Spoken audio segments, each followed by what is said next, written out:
Se você puder, assim, dar alguns números, né, do como que está a indústria logística a nível nacional em termos de vacância, fazendo esse paralelo com o que é imóvel geral no Brasil, né, todos os padrões construtivos e o que é fundo imobiliário, e também em termos de preço do aluguel. Tá, vamos lá. O padrão hoje, eu não vou ter o número exato na minha cabeça aqui, mas a gente está chegando próximo a 50% no alto padrão. A gente tem ali em torno de 30% um padrão A, que a gente chama, e uns 20 e poucos por cento no padrão B, né? A distribuição desse inventário de 29 milhões ainda é muito concentrada no Sudeste. E aí, quando a gente vai olhar a vacância, de fato, o Sudeste é a região que tem a maior vacância, por ter o maior inventário, né? Então, a gente pega regiões Norte e Nordeste com vacâncias abaixo de 3%, 4%. No Sudeste, quando a gente inclui o Rio de Janeiro, obviamente faz parte do Sudeste, é uma região que tem uma vacância um pouco acima da média do que das outras regiões, por questões estruturais, por questões de segurança, etc. E quando a gente vai para o Sul, vacâncias também muito baixas, né? Então, uma das dúvidas que surge, eu também sou professor em algumas universidades, é qual é a taxa ideal de vacância, né? Porque, existe taxa ideal? Ela existe quando ela é um equilíbrio, então ela fica entre 12% e 15%. Então, quando a gente olha a logística no Brasil inteiro, ela está em desequilíbrio. Ela está ainda com uma demanda muito aquecida e com muita oportunidade pela frente, né? Mas ainda assim as empresas continuam desenvolvendo, mais de 50% do desenvolvimento continua sendo em São Paulo, né? Por que isso? É uma dúvida que surge muito. Porque a logística, para ela funcionar, precisa de infraestrutura. Infraestrutura é qualidade das rodovias, distribuição, segurança, enfim, tudo que envolve a distribuição da mercadoria. Quando a gente sai desse São Paulo raio 060, né, que é onde todo mundo quer desenvolver, a gente começa a sofrer um pouco. Então, você vai para o Centro-Oeste, você tem bastante oportunidade, mas você fica restrito às rodovias, aeroporto, a forma toda que a infra vai receber aquele investimento. Isso vai segurando um pouco o investimento para fora. Mas o que está acontecendo agora no Brasil, que é muito interessante, antes o medo de sair de São Paulo para desenvolver era: eu não conheço o mercado local, eu não sei o inquilino que ele vai demandar, porque quando a gente traz isso para o mercado imobiliário tradicional, cada região tem o seu hábito, o seu conceito. Então, por exemplo, você vai construir apartamentos no interior, as pessoas gostam de ficar na cozinha, então você levar uma cozinha pequena não vai ter sucesso. Na logística isso já mudou muito, e hoje o que está fazendo as empresas expandirem, sair do tradicional São Paulo, Rio, Minas Gerais, são os próprios inquilinos demandando, falando: olha, eu tenho demanda para isso, você não quer ir lá fazer para mim? E isso está fazendo com que o movimento volte a andar naturalmente, né? Então, em termos de vacância, a gente está muito abaixo não é ideal, né? Para nós aqui, o nosso público investidor, ele quer vacância baixa, quer contrato, quer alocação caindo, mas eu digo numa forma estrutural assim, a gente está desequilibrado a favor do inquilino, o que é bom para recuperar preço, né? O preço ele sobe quando você desequilibra oferta e demanda. Então, como a gente está desequilibrado, a gente está começando a chegar a patamares saudáveis de retorno e rentabilidade dentro dos ativos. Mas e ainda assim a gente tem grandes oportunidades. Eu tenho uma tese que tudo que está acontecendo em relação ao tarifaço do Trump no mundo, o Brasil tem muito para absorver coisas do México, porque o México ali é uma questão muito mais forte do que a gente hoje está numa taxa maior do que o México está, por questões políticas, aqui eu não vou entrar em política, que não é o meu assunto, mas eu ainda acho que o Brasil tem grandes oportunidades no cenário global em relação à posição geográfica, à disponibilidade de terrenos, luz, recursos naturais, né, energia, água, mão de obra. Então acho que a gente tem um grande diferencial comparado com outros lugares do mundo, que ainda está sendo muito pouco explorado, que é a região norte e nordeste, no meu ponto de vista, e centro-oeste também. Professor Baroni. Eu queria ouvir do Giancarlo também uma outra pauta também, que é com relação à atividade construtiva, tá? A atividade construtiva nos edifícios corporativos, ela demora anos, né? 3, 4, 5, 6 anos. Em shoppings também é um ciclo longo e ainda você ainda tem uma curva de maturação longa desse shopping. Mas quando a gente fala dos ativos logísticos, a realidade é completamente diferente, né? Então, entre ali a aquisição do terreno, um projeto e a construção, o ciclo é bem mais curto. 12, 24 meses, talvez um pouco mais, um pouco menos, mas essa é uma média geral, né? Depende também do projeto, obviamente, mas o tom da pergunta é o seguinte: qual é o cuidado que o investidor de fundos imobiliários tem que ter, que acompanha ali o mercado no dia a dia, onde ele pode encontrar esse possível desequilíbrio entre oferta e demanda? E aqui agora eu quero sofisticar um pouquinho mais a pergunta. Há alguns anos atrás, você vai lembrar disso, Giancarlo, teve uma preocupação rondando o mercado, né? Porque a gente viu uma atividade construtiva muito grande, as pessoas ainda tinham aquela preocupação porque o valor do metro quadrado ainda não tinha subido, e de repente as coisas mudaram muito, os aluguéis subiram, a absorção líquida foi super relevante, ou seja, você passou a ter uma vacância baixa, estruturalmente baixa, algumas praças muito bem demandadas, ou seja, aquela preocupação que se tinha, ou seja, olhando um pouquinho ali para os indicadores, alguns agentes de mercado ficavam preocupados, mas não foi o que aconteceu. Mas talvez isso tenha sido potencializado por uma circunstância, né? Como a pandemia trouxe essa questão de uma demanda maior pelo varejista, né? Que está ali buscando estar mais próximo do seu consumidor, Brasil afora e não só no Sudeste. Olhando para esse próximo ciclo, olhando que os valores estão se estabilizando, olhando que a gente está caminhando aí por um cenário em que a atividade construtiva está retomando de certa forma em alguns locais, o que a gente deve observar? Ou seja, quais são os pontos de atenção que o investidor de fundos imobiliários principalmente tem que ter? E me permite estar puxando sempre para o fundo imobiliário, porque acaba sendo maior o nosso público aqui nesse assunto mesmo. Imagina, estamos aqui na Liga dos FIIs, temos que falar de fundos imobiliários. Esse momento que você citou foi lá 2015 e 2016, que teve um excesso de entrega, porque o mercado começou a desenvolver lá 2008, 2009, aí 2010 e 2011 começou a beber d'água limpa e ver que aquilo funcionava, que tinha demanda. Um monte de gente com poucos dados e não sabendo fazer análise começou a construir, porque de fato a logística tem uma barreira de entrada muito menor do que um shopping, do que um escritório. Tem lugares que chamam de barracão, então todo mundo acha que sabe fazer logística, mas de fato a logística ela não é tão simples assim quanto se imagina. Me permita só uma correção, professor. A gente tem essa falsa ideia que a logística é muito rápido o ciclo. Só que onde pega muito na logística, e que isso poucos falam e pouco é falado, é a questão da aprovação, a questão ambiental. Os condomínios logísticos eles têm um impacto ambiental muito forte, né? Então eles têm 300, 400 terrenos de 1 milhão de metros quadrados. Então tem aprovações de logísticas que levam 4 a 5 anos dependendo do projeto, né? Então, obviamente isso não chega na ponta, mas a logística ela é muito rápida depois que o projeto está aprovado. Aí sim você tem condição de colocar lá uma nave de 6 meses, 8 meses, 12 meses, você faz um empreendimento. Mas até a aprovação, e está cada vez mais difícil aprovar projeto, né? Está cada vez mais restritivo, né? Toda a questão ambiental tá com sustentabilidade, etc. Isso tem atrapalhado muito. E tem um outro ponto que é importante na logística.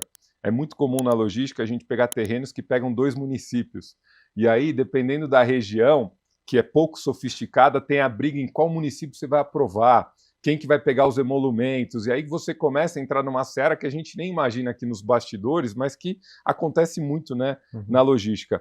Mas respondendo a sua pergunta, né, o que o investidor precisa olhar?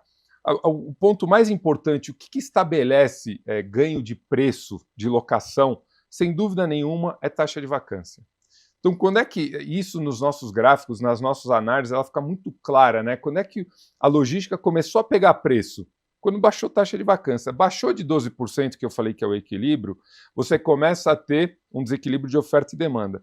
Então, quando a demanda continua crescendo e a vacância vai caindo, por que isso acontece? Imagina que a gente tem 2 galpões aqui. Eu tenho um ocupado e um vago. Você vem para o meu vago e fala, Gê, eu quero pagar tanto. Eu falo, olha, no meu galpão agora você vai pagar tanto mais Y. Porque se você não pagar aqui, você não tem opção. E essa é a dinâmica de mercado. Então você subiu o preço, balizou o preço. Se vagar o do lado que estava ocupado, agora ali é o piso. E aí você vai indo. Por quê? Você não está enchendo de oferta. Agora, se a gente só tem os 2, daqui a 2 dias a gente tem 4, tem 8, e aí você começa a ter o descontrole, né? Então, O primeiro balizador que tem que ter é vacância. Então, primeiro ponto que o investidor tem que analisar, vacância naquela micro-região. Não adianta a gente pegar a vacância da cidade de São Paulo, do estado de São Paulo e balizar. Se a gente está falando de um projeto em Cajamar, quanto é a vacância de Cajamar? Se a gente está falando de Embu, quanto é de Embu? Quando a gente pega uma região que é muito próxima uma da outra, então, por exemplo, Barueri, Embu, São Paulo, Cajamar, então a gente tem que analisar o raio 30, quanto que está a vacância naquela região. Primeiro ponto para a gente ter segurança que os nossos aluguéis vão continuar subindo, e depois que você analisa a vacância, você tem que analisar o que vem de novo estoque pela frente, porque o novo estoque pode desequilibrar o mercado. Como eu falei, ele pode entregar muita coisa ao mesmo tempo, e tem uma análise que é muito interessante, que eu estou dando aqui em primeira mão, ainda não soltei essa análise para os meus clientes, mas eu vou soltar aqui para vocês, que é uma análise que a gente começou a fazer muito interessante. Existe uma diferença muito grande quando é o primeiro aluguel daquele empreendimento ou quando já é um empreendimento consolidado. Por quê? Normalmente, o primeiro aluguel, a empresa ela fez uma dívida para desenvolver aquele empreendimento. Então, ela tem uma necessidade maior de alugar rápido, para ela poder segurar a dívida que ela fez para poder pagar o empreendimento. Se é um empreendimento já consolidado, ele não tem a necessidade de baixar preço para alugar rápido. Então você também precisa analisar que esse é um ponto muito técnico, mas faz muita diferença. Se a competição que você está no teu fundo é um estoque mais antigo, não necessariamente de uma classe inferior, mas um estoque mais antigo que ele segura mais preço ou não. Se você for competir com estoque novo, o estoque novo vai brigar por preço, porque o importante, o que é um imóvel caro? É um imóvel vago. Então, você precisa ter essa competição de preço. Então, você analisar ali o que vai chegar, o que está disponível na região, é um ponto muito importante. Analisar os inquilinos, né, que estão ali, demanda, né? Então, se você pegar uma região, e aí você tem que ter muitos dados na mão para você fazer essa análise, mas você pega uma região, que a gente está falando aqui muito de e-commerce, você olha os inquilinos daquela região e vê que faltam os principais players de e-commerce, isso é um ponto positivo, porque naturalmente ele vai se instalar lá. Normalmente, onde tem Mercado Livre, tem Shopee, a Temu vai indo aqui. Então, isso é um ponto importante também, analisar os inquilinos da região. O que acontece nesse desequilíbrio que teve em 2016, hoje a gente não está vendo isso e a gente não vai ver nos próximos 2, 3 anos, que é em relação a gente tem um jargão que a gente usa que é a construção spec, que é o especulativo. Então, o que é o especulativo? O incorporador vai lá, o desenvolvedor, ele faz um galpão e espera o inquilino chegar, ele está especulando o mercado. Por que a gente não está vendo tanto especulativo hoje? Porque o custo está caro. Então, para eu construir com juros a 15, eu prefiro não construir e ter a certeza que eu já tenho um inquilino ali encaixado na minha operação. Então, isso está ajudando muito o mercado a manter o preço, porque eu não estou tendo o especulativo. Antigamente, a gente tinha 40%, 50% da entrega era especulativa. E isso bagunçava o mercado todo, porque chegava muita oferta, desesperado para alugar, baixava preço e você não conseguia subir o preço, que foi isso que a gente viveu até 2017, 2018. Quando a gente conseguiu equilibrar oferta e demanda, que foi a demanda ampliando, a gente começou a ver uma recuperação de preço. Com essa questão do custo de obra estar muito caro, o próprio terreno e a demanda está andando para e passo, a gente está conseguindo ter esse ganho real na locação. Mas é importante que também tudo tem um teto. Não adianta a gente achar que as regiões vão chegar a R$50 o metro quadrado de locação.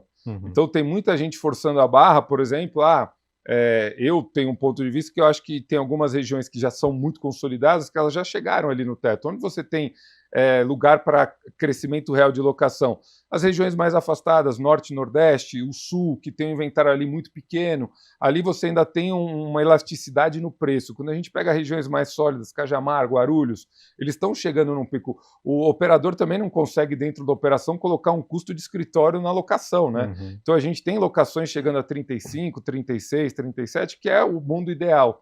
Mas acreditar que vai chegar a 45, 50 é um pouco temerário. Esse ponto que você levantou é interessantíssimo, né? Porque desde 2021, 2022, que eu venho acompanhando números muito robustos para galpões logísticos, o que tem mais me preocupado é realmente se o mercado ia conseguir absorver todas essas novas entregas que eram previstas. Até agora tem absorvido muito bem, né? Tudo e mais um pouco. Sim. É por isso, né, a vacância em patamares mínimos históricos. Mas ainda tem muitos imóveis a serem entregues. Mas, por outro lado, né, o que você comentou, me ocorreu agora, muitos desses imóveis já têm até locação pré-estabelecida, né? Então a gente está falando muito aqui de build-to-suit, né? Que então grande parte, né, ou parte relevante dessas novas entregas não são especulativas, o que poderia aí sim, né, afetar os preços de mercado, a depender do contexto. Né? Isso, não necessariamente eles são BTS, porque como é que funciona a dinâmica do mercado logístico? Quando nós, uma empresa de inteligência, a gente liga para as empresas, e aquele projeto você vai entregar? No começo do ano, todo mundo vai entregar tudo. Uhum. Por quê? Eles já estão com o projeto aprovado, alguns já estão com o platô pronto. Então, eles usam a nossa inteligência para divulgar no mercado que tantos milhões de metros quadrados vão chegar. Então, ele está especulando o mercado de uma forma indireta, dizendo, não, ali naquela região vai ser entregue tanto, ali. E aí, no segundo trimestre, ele mantém. Quando chega no terceiro, já começa uma revisão. Se você pegar os números, a gente entregou no Brasil esse ano 1.600.000 metros quadrados em 3 trimestres. Estou te trazendo um dado do terceiro tri. Tem mais 1.600.000 para ser entregue no Brasil. Se você vê os nossos dados, porque muita gente ainda fala que vai entregar. Só que agora, no quarto, a gente começa a rever. Então, desses 1.600.000, provavelmente entregue 800.000 metros quadrados. Uhum. Então, a dinâmica da logística ela é sempre assim. Ela sempre promete entregar tudo para sentir o mercado. Uhum. Só que como hoje as pessoas têm acesso à informação, o trabalho que vocês fazem de divulgar dados, de fazer análise, de ensinar como analisar o mercado, é muito importante. Então, hoje, com esse acesso, as pessoas também ninguém está rasgando dinheiro. Lembrando sempre dos juros a 15%, né?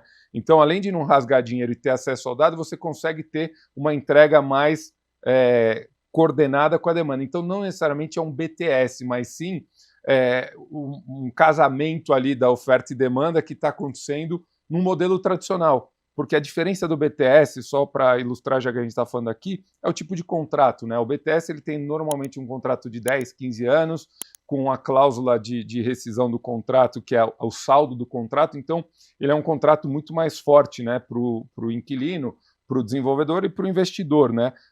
A gente fala BTS nesse modelo, mas a gente continua entregando especulativo, mas a oferta casada com a demanda. Uhum. Então, não necessariamente as entregas estão vindo como BTS, mas sim num diálogo, num conhecimento de dados e encaixando ali para parar E o mercado aprendeu, né? O mercado está aprendendo a usar dados a seu favor, isso que é muito importante.